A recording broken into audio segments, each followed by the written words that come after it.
राधे राधे दोस्तों, श्री गणेशाय नमः। आज मैं आपको नरसिंह जयंती के बारे में बताने वाली हूँ, नरसिंह की कथा सुनाने वाली हूँ। इस बार नरसिंह जयंती 14 मई 2022 शनिवार को है। इसकी कथा इस प्रकार है। एक बार केशव नाम का राजा था। उसके 2 पुत्र हुए थे, हिरण्याक्ष और हिरण्यकशिपु। अब राजा के मर जाने के बाद में हिरण्याक्ष बड़ा बेटा उसका राजा बना। वह बड़ा क्रूर राजा था। उससे उसकी प्रजा बहुत दुखी रहती थी। एक दिन ब्रह्मा भगवान ने हिरण्याक्ष का अंत कर दिया और उसका बदला लेने के लिए उसका छोटा भाई सोचा, मैं इसका बदला अवश्य लूँगा।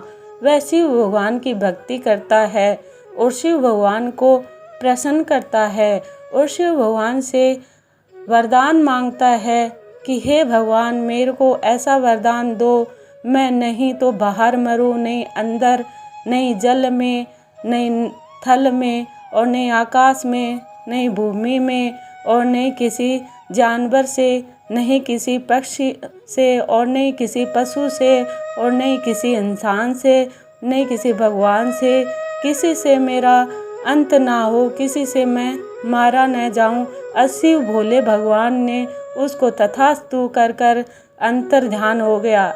एक बार तो शिव भगवान के पीछे ही वो दौड़ा था, शिव भगवान को ही भस्म करने के लिए, अपना वह वरदान आजमाने के लिए। लेकिन शिव भगवान तो एक गुफा में छुप गए। वह उस नगरी में सबको दुखी रखने लग गया। वह अपनी ही पूजा करवाता था कि मैं ही भगवान हूँ, मेरे को ही भगवान मानो। इस तरह नगरी के लोग बेचारे अत्याचारों से डरकर उसकी पूजा करते रहते थे। इस प्रकार हिरण्यकशिपु के घर में एक पुत्र ने जन्म लिया, जिसका नाम प्रहलाद रखा गया। वह प्रहलाद अपने पिता को भगवान नहीं मानता था और न ही उसकी पूजा करता था। वह कृष्ण भगवान का भक्त था। वह कृष्ण हर टाइम कृष्ण कृष्ण का नाम लेता रहता था। ये बात प्रहलाद उसके पिता को अच्छी नहीं लगती थी। वह बोलता था, तू मेरे को भगवान मान, मेरी ही पूजा कर।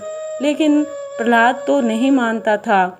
एक बार प्रहलाद ने एक अजीब सी घटना देखी। एक कुम्हार के यहाँ आवा पकाया जा रहा था।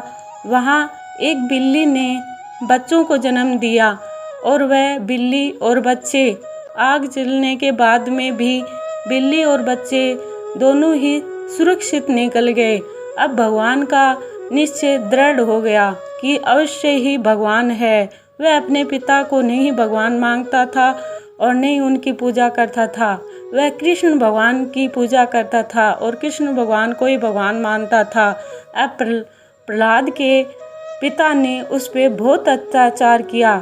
कभी उसको पहाड़ से फंकवा दिया तो भगवान ने फूलों का बाग लगवा दिया, और कभी उसकी बुआ ने उसको झल में लेके बैठी होली की तो वहाँ से बचा लिया, और फिर उसको मारने के लिए तेल के कढ़ावे में डाल दिया, वहाँ से भगवान ने बचा लिया।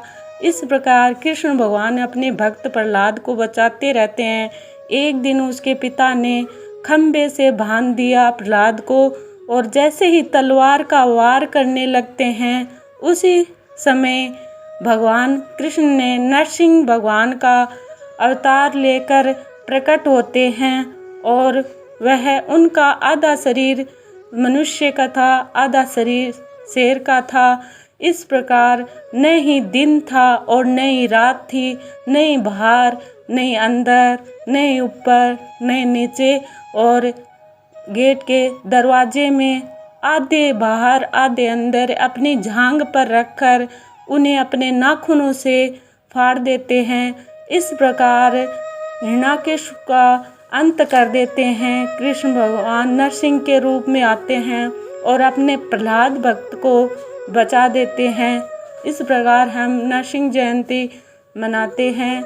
इस प्रकार कृष्ण और प्रहलाद और उसकी कथा है। इस प्रकार मैंने आपको ये कथा सुनाई है।